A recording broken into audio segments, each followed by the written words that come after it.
अगर आप पैतृक संपत्ति पे मतलब कि खतियानी ज़मीन पे हाउसिंग लोन लेने के लिए जाएंगे तो बैंक वाले जो है ना नुकर करेंगे और जल्दी अप्रूव नहीं करेंगे, आपको भगा भी देंगे, कहेंगे कि इस पेपर से काम नहीं चलने वाला है। आप मन में सोचेंगे ऐसा क्यों, ज़मीन तो ज़मीन है। और जब आपको पता है कि पिताजी के नाम पे जो ज़मीन है वो आपके हिस्से में आने वाले है और जेन्युइन जितना हिस्सा होगा उतना ही ज़मीन का दस्तावेज और रसीद पेश करते हैं, इसके बावजूद भी जो है बैंक वाले हाउसिंग लोन होम लोन नहीं देना चाहते। ऐसा क्यों, आपके मन में सवाल आएगा ना कि अगर आप होम लोन लेने जाएंगे तो आपके नाम पे केवाला होना चाहिए, मतलब आपके नाम पे रजिस्ट्री होना चाहिए। जो लोन लेगा उसके नाम पे अगर रजिस्ट्री है तो उसको बैंक आगे फॉरवर्ड करता है, अदरवाइज वहीं पे डिनाई कर देता है जब पेपर की बात आती है, जब ज़मीन की बात आती है।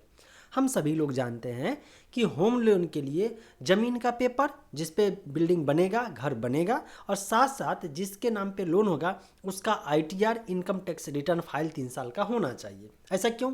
ज़मीन के मुद्दे पे अगर बात करें तो बैंक इसलिए करती है कि बैंक पैसा देने से पहले, लोन देने से पहले इस चीज़ के लिए कंप्लीट एश्योर हो जाना चाहती है कि जब भी ये बंदा लोन नहीं चुकाएगा, किस्त नहीं चुकाएगा, तो ऐसे में उस ज़मीन पे बना हुआ मकान, चूँकि जो मकान बना है वो बैंक के पैसे से बना है, तो उस मकान को नीलाम करके पैसा रिकवर करे बैंक।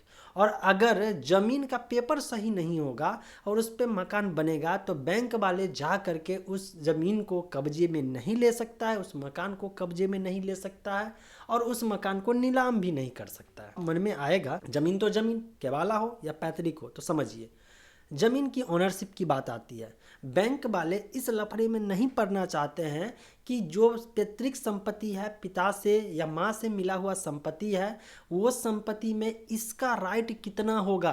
अक्सर ये देखा जाता है कि लोग फर्जी डॉक्यूमेंटेशन करवा करके हिस्से में, अपने हिस्से में जो अपने परिवार का बंटवारा होता है वो जो है एक तरह से कब्जे में लिया रहता है। अब रसीद कट जाता है लेकिन ये डिसाइड नहीं होता है कि ज़मीन का साइड किधर है, लेफ्ट से है, राइट से है, फ्रंट से है या बैक से है। अब एक ही टुकड़ा है, सपोज डेट की 1 कट्ठे का प्लॉट है और उसमें जो है 10 धूर जो है एक भाई को और 10 धूर एक भाई का होगा हिस्सा। 10-10 धूर का रसीद भी अलग अलग कटना भी शुरू हो जाए, लेकिन इससे भी डाउट हो जाता है कि इधर मकान बना कि उधर मकान बना। और सबसे ज़्यादा बैंक को लफड़ा तब होता है जब पैसा नहीं चुकता। देखिए पैसा जो चुका दिया तो बैंक को वहाँ पे प्लॉट पे जाने की ज़रूरत नहीं है, लेकिन ये बैंक मान के चलता है कि ये बंदा नहीं चुकाएगा तो मैं ऐसे रिकवर करूँगा। अब यहाँ पे एक और चीज़ देखने को मिलेगा, अगर पेपर वर्क की बात करें ना, जिसका निजी रजिस्ट्री होता है जिसको केवाला कहते हैं वो भी रहता है, तो इसके बावजूद अब बैंक कहती है कि पिछले जो है 40 साल का जो रिकॉर्ड दिखाइए। मतलब कि 40 साल के बीच में अगर आपने किसी से ज़मीन लिया है या वो किससे लिया है या कब से, मतलब पिछले 40 साल से ऑनरशिप किसके पास और कैसे आपके पास आया। अगर मान लीजिए कि 40 साल पहले किसी और के पास था, इसके बाद उसने किसी और को ज़मीन बेचा, फिर उसने आपको बेचा, तो तीनों का रिकॉर्ड दिखाएगा कि जेन्युइन तरीका से आपके पास आया है या नहीं आया है। और उस समय का लैंड पोजीशन सर्टिफिकेट, मतलब आपको जो है एलपीसी अपने ज़मीन का दिखाना पड़ेगा और इसके बाद रसीद दिखाना पड़ेगा। तो मेन है ओनरशिप को लेकर के, साइड को लेकर के, और बैंक जो है बाद में किसी लफड़े में ना फंसे, इसके लिए पैतृक संपत्ति पे बैंक वाले लोन देने से बचते हैं।